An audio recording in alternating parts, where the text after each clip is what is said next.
السلام علیکم ورحمۃ اللہ وبرکاتہ۔ دوستو، امید ہے کہ آپ لوگ خیریت سے ہوں گے۔ اللہ پاک آپ کو ایسے ہی خوش رکھے، سلامت رکھے۔ میں ہوں آپ کے بھائی محمد حسن خان اور آپ دیکھ رہے ہیں ہمارے چینل اسلامی دنیا۔ جی، جیل سے باہر نکلنے کا عمل، قیدی کے رہائی پانے کا عمل۔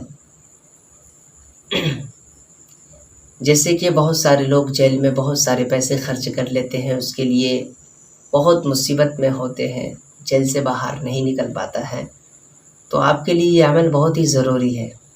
سورۃ الانفطار کثرت سے پڑھا کیجیے تو انشاءاللہ آپ کو بہت ہی جلد رہائی پائیں گے۔ سورۃ الانفطار قرآن مجید کے 30ویں پارے میں ہے، تو انشاءاللہ کثرت سے سورۃ الانفطار کے عمل کیجیے تو آپ کو بہت ہی جلد رہائی پائیں گے، آپ کو جیل سے چھٹکارا ملے گا۔ اگر آپ ہمارے چینل میں نئے آئے تو سب سے پہلے ہمارے چینل کو سبسکرائب کر دیجئے اور بیل آئیکن کو بھی پریس کر دیجئے تاکہ یوٹیوب کے ڈیلیٹڈ ویڈیوز آپ کے پاس پہنچے۔ السلام علیکم ورحمۃ